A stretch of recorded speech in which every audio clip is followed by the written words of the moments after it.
اللہ تعالیٰ کی معرفت کی میزان آدھی پر ہو جاتی ہے۔ اس کا مطلب کیا ہے؟ اللہ ہر نقص سے، ہر عیب سے، ہر کوتاہی سے، ہر ضعف سے، ہر احتیاج سے پاک ہے، اعلیٰ ہے، منزہ ہے، عرفہ ہے۔ یہ تو ایک پہلو ہو گیا، یہ منفی پہلو ہے، اس میں کوئی عیب نہیں، کوئی کمی نہیں، کوئی احتیاج نہیں، کوئی کسی طرح کی تقصیر نہیں، کوئی ضعف نہیں، یہ نفی ہو رہی ہے۔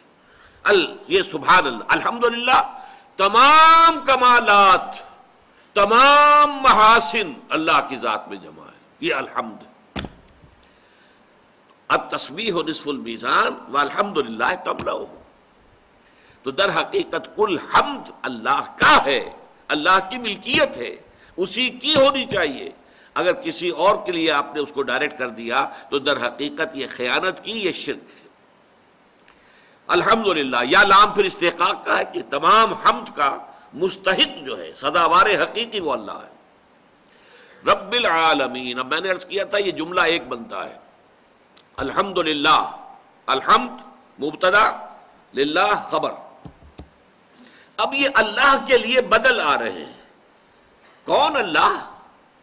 وہ کہ جو رب العالمین ہے، وہ کہ جو رحمان ہے، وہ کہ جو رحیم ہے، وہ کہ جو مالک یوم الدین ہے۔ جملہ ایک ہی ہے۔ یہ باقی دو آیتیں جو ہے پہلی آیت کے تابع ہیں۔ الحمدللہ رب العالمین، کل ثنا، کل حمد، کل شکر اللہ کے لیے ہے جو تمام جہانوں کا پروردگار ہے، جو رحمان اور رحیم ہے، جو مالک یوم الدین ہے۔ اب آئیے رب العالمین، رب کے معنی کیا ہے؟ یہاں میں نوٹ کرا دوں آپ کو، سورہ فاتحہ کی تفسیر پر مولانا ابوالکلام آزاد نے 250-300 صفحے لکھے ہیں، بڑے سائز کے باریک رسم الخط میں۔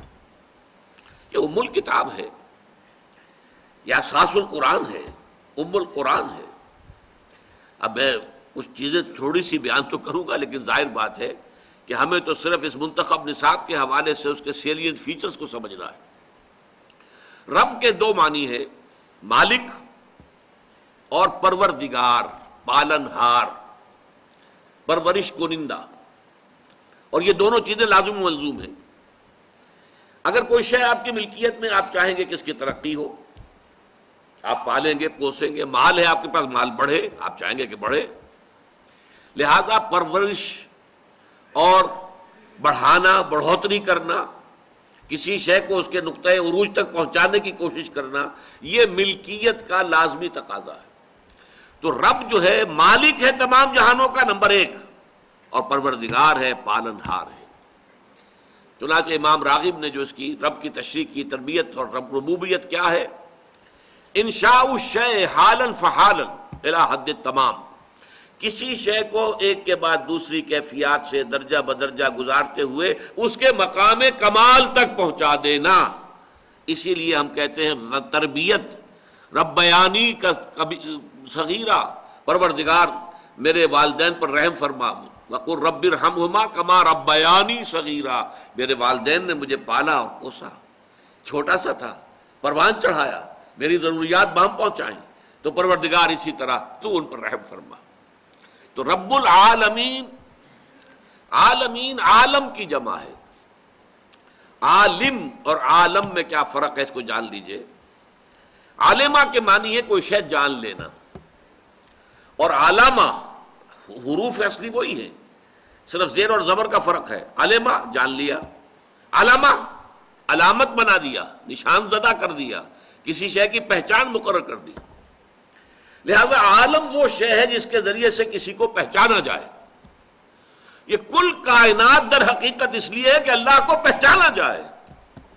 اور عالمین، یہ عالم آخرہ ہو یا عالم دنیا ہو، یہ عالم امر ہو یا عالم خلق ہو، یہ عالم انس ہو یا عالم جن ہو، کوئی بھی ہو، مادی عالم ہو، روحانی عالم ہو، یہ سب کے سب عالمین، ان سب کا پروردگار، اور ان سب کے ذریعے سے اللہ تعالیٰ کی پہچان حاصل کی جائے۔ گویا کہ یہاں اس کے معنی وہی ہو گئے جو لفظ آیت جس مفہوم میں قرآن مجید میں آتا ہے، ان فی خلق السماوات والارض واختلاف اللیل والنہار والفلک التی تجری فی البحر بما ینفع الناس وما انزل اللہ من السماء من ماء فاحیا به الارض بعد موتها وبث فيها من كل دابة وتصريف الرياح والسحاب المسخر بين السماء والارض لآیات لقوم یعقلون.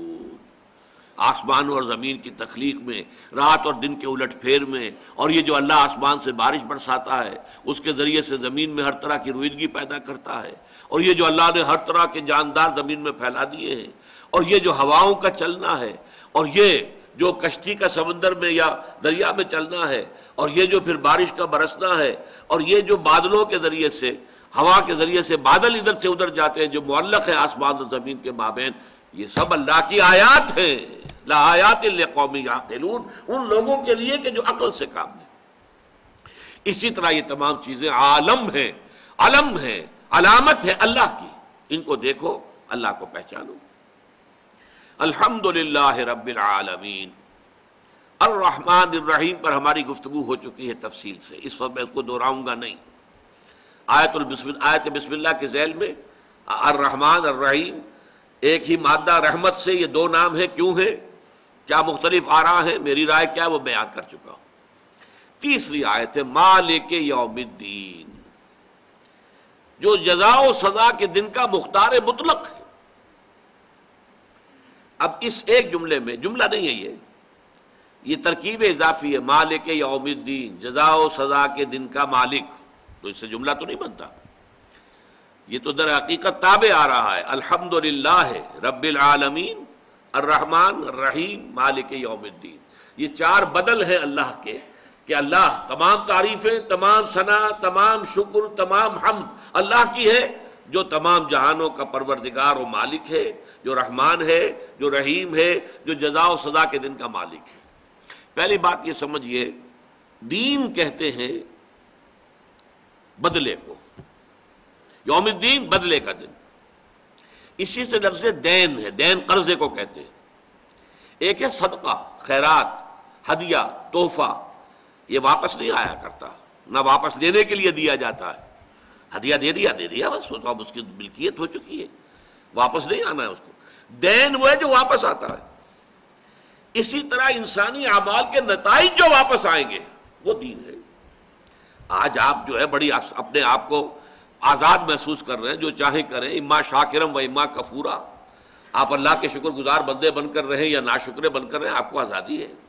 آپ جو چاہیں کریں، نیکیاں کمائیں، آپ شرارتیں کریں، بدماشیاں کریں، آپ کو کھلی چھوٹ ہے، کوئی پکڑ نہیں. کلا ان الانسان لیطغی، انسان سرکشی پر آمادہ ہو ہی جاتا ہے. کیوں ہو جاتا ہے؟ الرآہ استغنی، کہ وہ اپنے آپ کو دیکھتا ہے کہ وہ آزاد ہے، کوئی اس کے اوپر پکڑ نہیں ہے. اس نے جھوٹ بولا اور زبان پہ چھالا تک نہیں پڑا، کچھ نہیں ہوا، کوئی تکلیف نہیں ہوئی. اس نے کسی کا حرام مال کھایا، یتیم کا مال ہڑپ کر لیا، پیٹ میں درد بھی نہیں ہوا، لہذا کوئی تکلیف نہیں ہے. یہ ہے اصل میں، چونکہ یہ دنیا جو ہے یہ مادی قوانین کے اعتبار سے کامل ہے. نوٹ کیجئے میرے ان الفاظ کو، یہ دنیا مادی قوانین کے اعتبار سے کامل ہے. سنکھیا آپ نے کھایا، آپ مر جائیں گے، چاہے بھول کے کھایا، چاہے جان کے کھایا، کیسے بھی کھایا، اس کا نتیجہ لازماً نکلے گا، مریں گے. لیکن آپ جھوٹ بولیں گے، کچھ بھی نہیں ہوگا. آپ کسی کا مال ہڑپ کریں گے، کچھ بھی نہیں ہوگا. آپ کسی پر زیادتی کریں گے، کچھ بھی نہیں ہوگا. اس حوالے سے اس کا واپس آنے کا جو پروسیس ہے کہ اس کے نتائج آنے ہیں. ان الی ربک الرجعی، تمہیں اپنے رب کی طرف لوٹ کر جانا ہے، اور پھر وہاں تم لوٹ کر جاؤ گے اپنے رب کے پاس، اور تمہارے اعمال کے نتائج لوٹ کر آئیں گے تمہارے سامنے. پھر انسان دیکھے گا، جس شخص نے نیکی ذرے کے برابر نیکی کمائی ہوگی اپنے سامنے موجود پائے گا.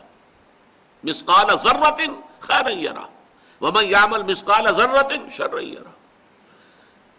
جس کو دیکھ کر کے سورہ کہف میں نقشہ کھینچا گیا ہے، کتنا بڑا کوئی کمپیوٹر ہوگا وہ اللہ کا، آخرت کا کمپیوٹر، کہ بس ایک بٹن دبانے کی دیر ہوگی، جیسے کمپیوٹر میں آپ دباتے ہیں اور پوری فلم آپ کی زندگی کے سامنے آ جائے، پوری فلم.